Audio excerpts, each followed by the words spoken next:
Dear students, আদৰণি জনাইছো welcome to all. আজি আমি যি কথা আলোচনা কৰিবলৈ গৈ আছো তোমালোকে এই ছবিখন দেখিলে গম পাই যাবা তো ইয়াত প্ৰধানত ছবিখনত যিটো কথা ৰিফ্লেক্ট হৈছে আমি যদি ইয়াত লক্ষ্য কৰো নিশ্চয় you can see here a war আৰু এই যুদ্ধখন হৈছে 1870 চনৰ ফ্ৰাংকো প্ৰুছিয়ান war বা জাৰ্মান war ফ্ৰান্স আৰু জাৰ্মানৰ মাজত 1870ৰ যুদ্ধটো ইয়াত দেখুওৱা হৈছে আৰু ইয়াৰ পিছতে যদি আমি যাওঁ the Franco-Prussian War of 1870 the Franco-Prussian War or Franco-German War often referred to in France as the War of 1870 আৰু এটো কিহৰ মাজত কনফ্লিক্ট আছিল বিবাদ কিহৰ মাজত আছিল was a conflict between the second French Empire and the North German Confederation led by the Kingdom of Prussia lasting from কিমান দিন চলিছিল 19 July 1870 to 28 January 1871 আৰু কিয় কনফ্লিক্ট হৈছিল conflict caused primarily by France's determination to reassert its dominant position in continental Europe তো ফ্ৰান্সে যেতিয়া নিজৰ ডমিনেশনটো কন্টিনেন্টাল ইউৰোপত দেখাব খুজিছিলে সেইটোৱে জাৰ্মানীৰ মানে দিগদাৰি দিছিলে আৰু সেই গতিকে এই ওয়াৰটো হৈছিল আৰু তাৰ ফলস্বৰূপে আমি এই পাঠটো পাইছো the last lesson তো যিগৰাকীয়ে লিখিছে Alphonse Daudet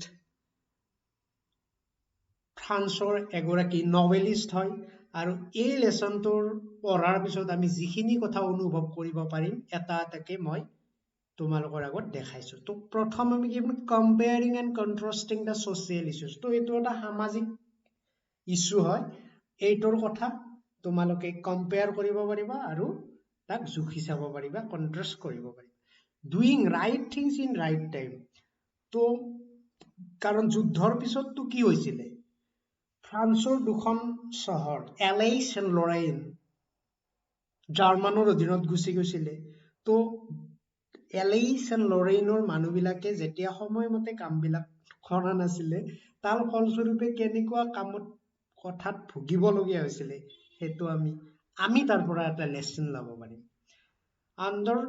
আন্ডাৰষ্টেণ্ডিং individual Rolls and তো প্ৰত্যেক মানুহৰ ব্যক্তিগত ভূমিকা আৰু দায়িত্ববোধ থাকে সেইটো আমি এই পাঠটোৰ পৰা শিকিব পাৰিম আৰু যিকোনো কাম with love and care doing things with love and care learning one's language from the core of the heart sense the loss of freedom তো ভাষাৰ প্ৰতি প্ৰেম ভাষা বা পাঠ স্কুল কেনেকে কৰিব লাগে ইগনোৰ কৰিব কিয় নালাগে সময়ত যে ইগনোৰ কৰিলে এদিন পস্তাবলগীয়া হয় এই গোটেইখিনি কথা এই লেসনটোৰ জৰিয়তে আমি শিকিব পাৰিম তাৰপিছত যদি আমি এই লেসনটোৰ বিষয়ে যদি আমি থুল একদম এটা কথাত বুজিবলগীয়া হয় দ্যাট ইজ বাহ I have plenty of time I learn it tomorrow. That's the great trouble with Alice. She puts of learning tomorrow. দেখিছেনে so এইটোৱে কথা আমি সদায় ভাবো বহুত সময় আছে এনে থাক পৰীক্ষা অহাই নাই সময়ত পঢ়িম তো এনেকে ভাবোতে পৰীক্ষা আহি যায় ভাবোতে বেয়া সময় আহি যায় আমি কি কৰো যোগা নকৰো ব্যায়াম নকৰো আৰু যেতিয়া আমাৰ বেমাৰ হয় যেতিয়া ডক্টৰে পৰামৰ্শ দিয়ে তেতিয়া ব্যায়াম কৰিবলৈ আৰম্ভ কৰো যিটোৰ সুফল আমি হয়তো নাপাওঁ কিন্তু যদি আমি নোহোৱাকে কামটো ক্ৰমান্বয়ে প্ৰতিদিনে কৰি যাওঁ so it will never happen so remember this line was said by M. Hamel the main character the teacher of a school of Alice আৰু য'ত ছাত্ৰ ছাত্ৰী আছিলে আৰু এগৰাকী মেইন ছাত্ৰ আছিলে ফ্ৰান্স তো এলাইছৰ MML আৰু ফ্ৰান্সৰ বিষয়ে এই লেচনটো বিশেষকৈ কি উপলব্ধি কৰিছিলে এই যুদ্ধখনৰ পিছৰ পৰ্যায়ত যেতিয়া এলেইছ এণ্ড লৰেইন ফ্ৰান্সৰ হাতত হাৰিছিলে আৰু অধীন হৈছিলে। The fact of two districts of France, Alsace and Lorraine, the author described Franco-Prussian War, realizing right thing to be done in right time, work for language that resides in heart. যিটো ভাষা আমাৰ অন্তৰত আছে, যেনেকৈ আমাৰ মাতৃভাষা অসমীয়া, তো সেইটো সদায় অন্তৰতে থাকে আৰু সেইটো কোনেও গুচাব নোৱাৰে। এই কথাটো এই গল্পটোৰ জৰিয়তে আমি ৰিয়েলাইজ কৰিম। Germany, Poland and parts of Austria defeated Alsace and Lorraine. আৰু এই কোটেশনটো আমি যাওঁ ভাইভা লা ফ্ৰান্স, যেতিয়া গল্পটোৰ একদম শেষৰ কোটেশন এইটো ভাইভা লা France means long live France, ফৰাচী দেশ দীৰ্ঘজীৱী হওক। তো এই কোটেশনটোৱে কি বুজাইছে? তেওঁলোক যদিও হাৰিছে যুদ্ধত, জাৰ্মানৰ অধীন হৈছে, still the feelings for their nation, the feelings for their language is still there in their heart, although they are under German now. So that's the beauty of feeling for the nation. So last lesson কি কৈছে? Reproach ourselves with. So আমি আচলতে আমি সময়ত নকৰা কামবিলাকৰ প্ৰতি যে আমি সদায় কি কৰি ৰিপ্ৰোচ কৰিব লগা হয়, আমি ভুগিবলগীয়া হয় পিছত কিয় নকৰিলো। গল্পটোত এইবিলাক মেইন টাৰ্ম কিছুমান আছে, যে এইটো কি হৈছে ইনইউনেশ্যন। তো যেতিয়া ছাত্ৰ ছাত্ৰীবিলাকে ক্লাছৰুমৰ ভিতৰত একেলগে যিকোনো এক্টিভিটি কৰিছিলে, গাইছিলে, তো সেইটোক কয় এ গ্ৰেট বাছল, ক্লাছৰুমৰ ভিতৰত হুলস্থুলীয়া পৰিৱেশ।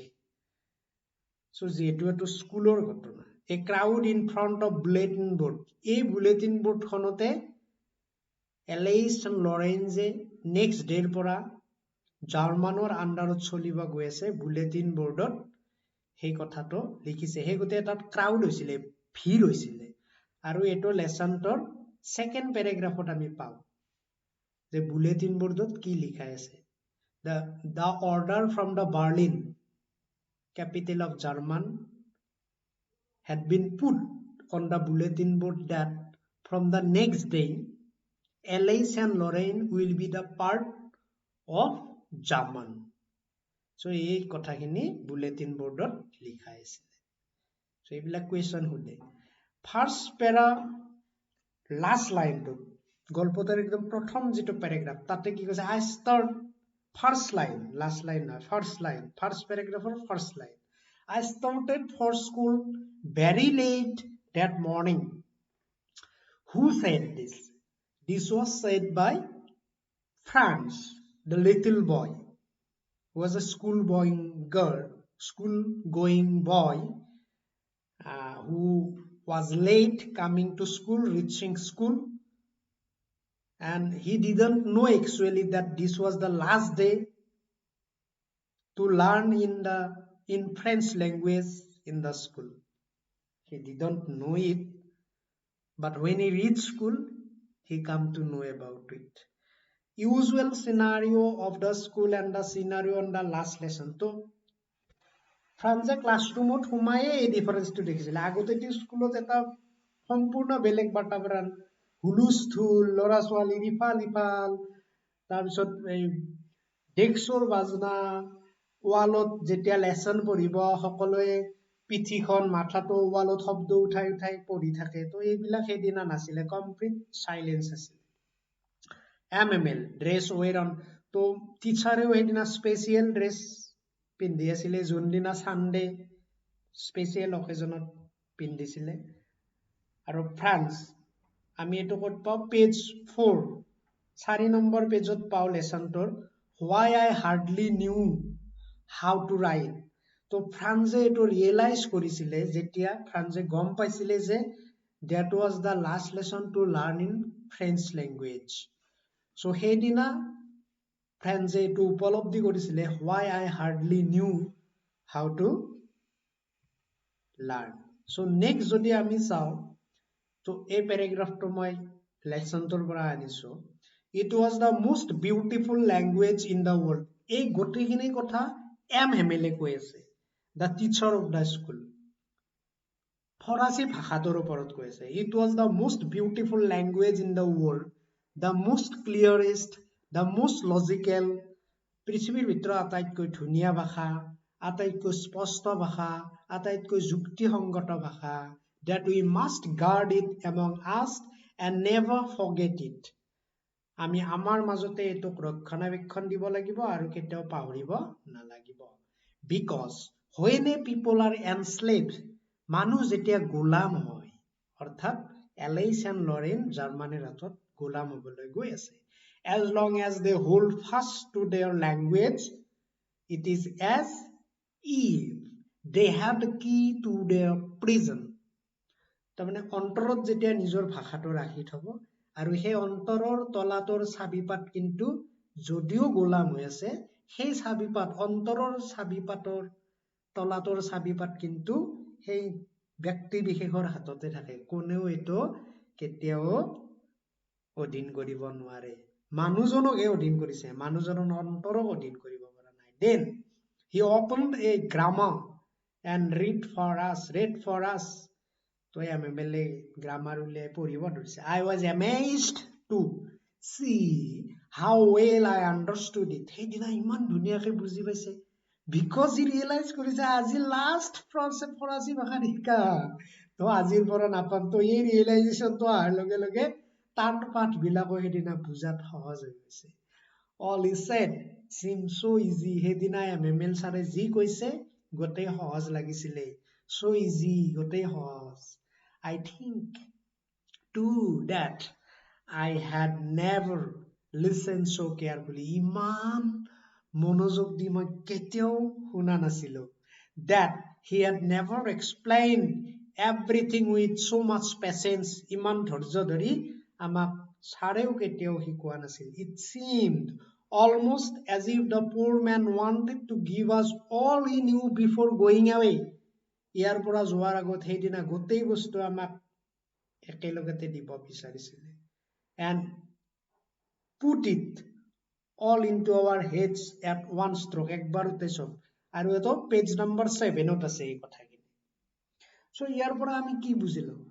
তো টিচাৰ হিচাপে ফ্ৰেন্স এমএমএলৰো কিবা এটা ভুল আছিলে, হয়তো আগতে খং কৰি আদৰ সাদৰ নকৰাকৈ পঢ়াইছিলে, ল'ৰা ছোৱালীক ক্লাছৰুমত এংগেজ নকৰাকৈ পঢ়াইছিলে, আৰু সেই গতিকে হয়তো ছাত্ৰ ছাত্ৰীও সেইটোত বিৰক্তি হৈছিলে।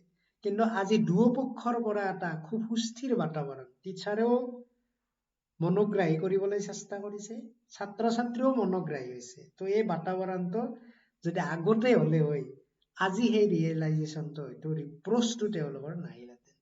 চ' এইটোৱে পাৰ্থক্য আমি পাওঁ। ইয়াত মই ডিফাৰেঞ্চিয়েট কৰিবলৈ চেষ্টা কৰিছো লাষ্ট লেচনটো ফ্ৰেন্স আৰু এমএমএলৰ মাজত। ফ্ৰেন্সে কি কৈ আছে? Oh, how sorry I was for not learning my lessons. মোৰ পাঠ্য নিশিকাৰ বাবে মই কিমান আজি দুখিত। For seeking, কি কাৰণত শিকাৰ আছিল এইটো কুৱেশ্যন আহে, 2 নম্বৰীয়া কুৱেশ্যন। কি কাৰণত ফ্ৰেন্সে তাৰ লেচন বিলাক শিকিব পৰা নাছিল? কি কাৰণত? For seeking birds' eggs, চৰাইৰ কণী বিচাৰি ঘূৰি ফুৰিছিলে। For going sliding on the sir নামৰ নদীত জঁপিয়াই জঁপিয়াই সাঁতুৰিছিলে, শ্লাইড কৰিছিলে। My books that had seemed such a nuisance, আৰু যিবিলাক কিতাপ মোৰ কাৰণে nuisance আছিলে, বিৰক্তিদায়ক আছিলে, a while ago, কিছু সময়ৰ আগত।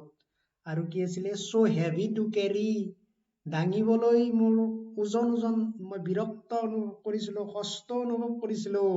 My grammar and my history of the saints, মোৰ দেশৰ বুৰঞ্জী, মোৰ দেশৰ বিজ্ঞ ব্যক্তিসকলৰ বুৰঞ্জী, বিজ্ঞ ব্যক্তিসকলৰ বিষয়ে কথাবোৰ এতিয়া কি হৈছে? Old friends now, আজি আৰু মোৰ হাতত নাথাকিব। And I couldn't give up, আৰু কিন্তু মই এইটো এৰিব নোৱাৰো, মই আজিয়ে গোটেই শিকিম বুলি ভাবিছে। আৰু MMLA কেনেকাকে ভাবিছে, তেখেতেও নিজৰ ভুলৰ কথাটো ৰিয়েলাইজ কৰিছে, ফ্ৰান্সে যেনেকে ৰিয়েলাইজ কৰিছে MMLAও কৰিছে। I have been to blame also, মই নিজকো দোষ দিব লাগিব। Have I not often sent you to water my flowers instead of learning your lessons?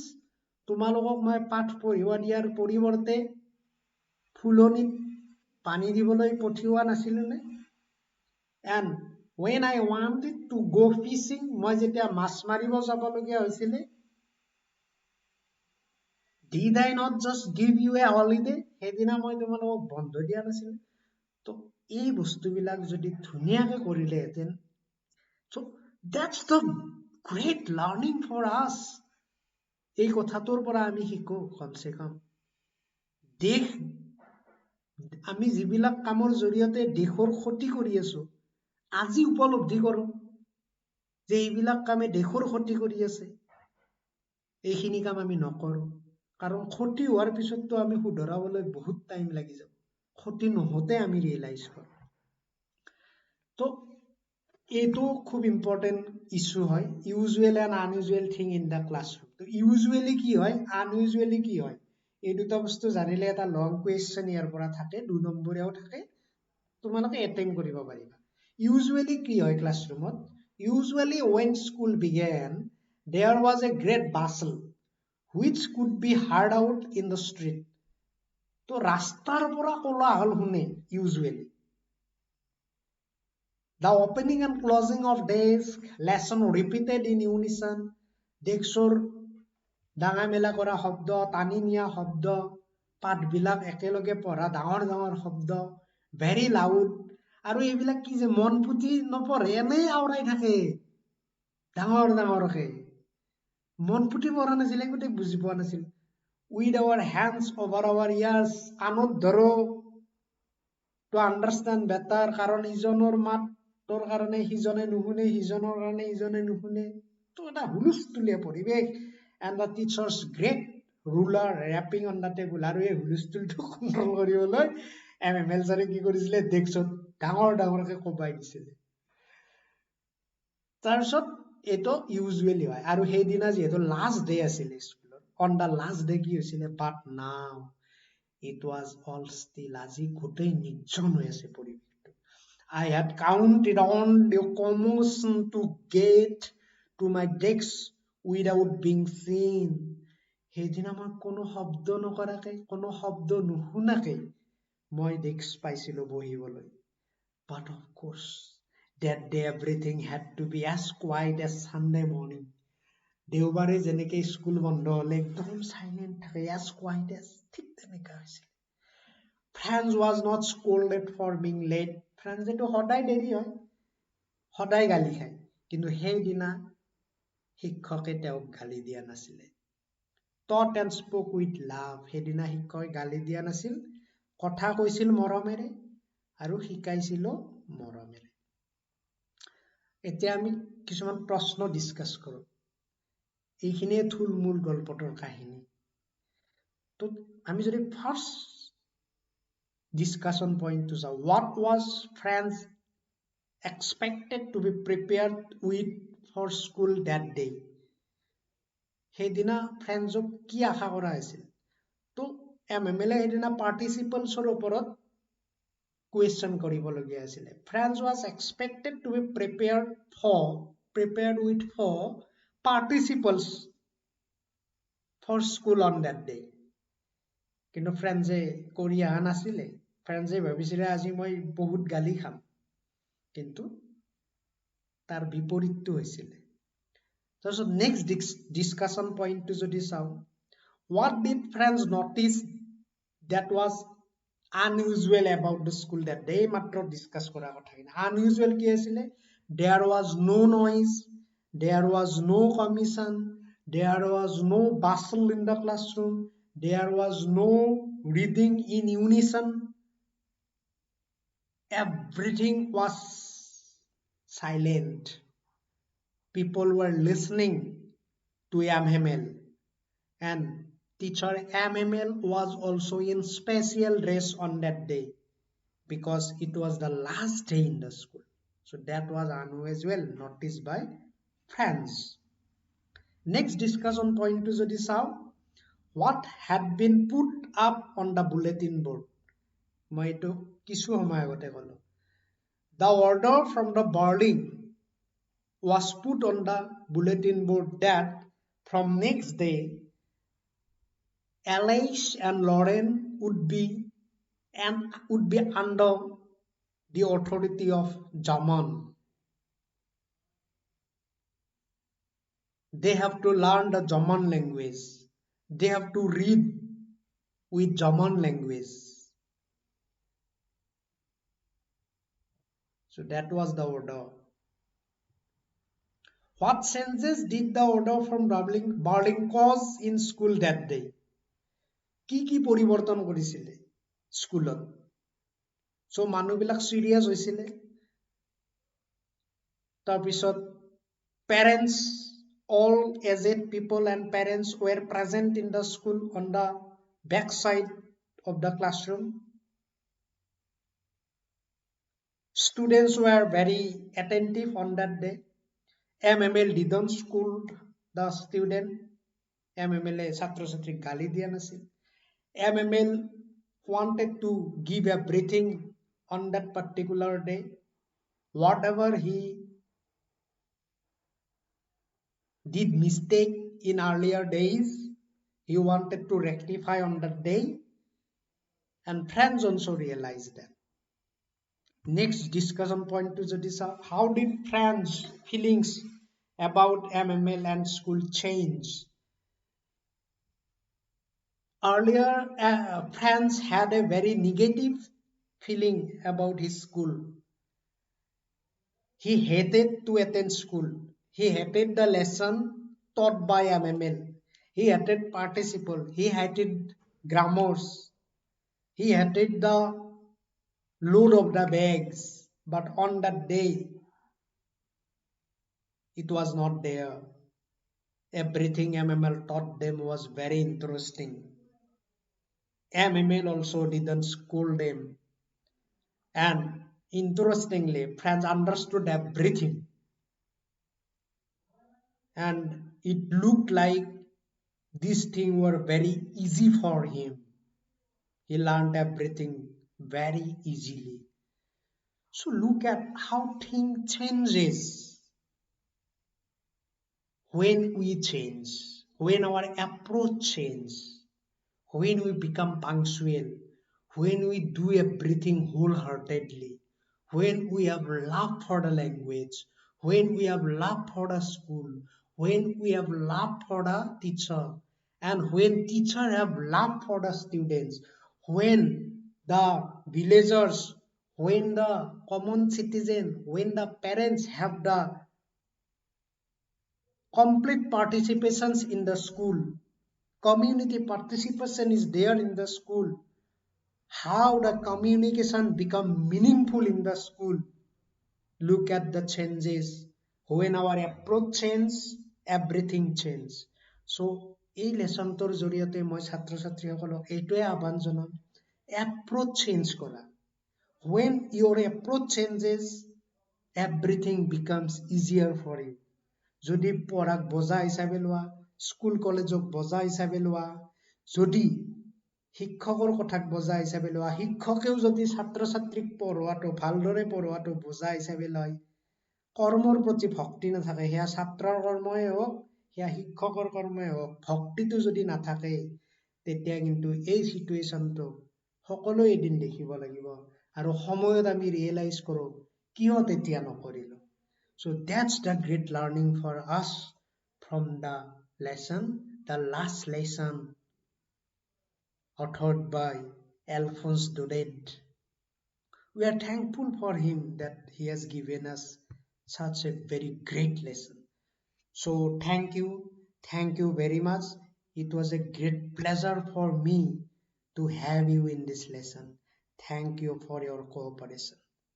Please like and share. Thank you.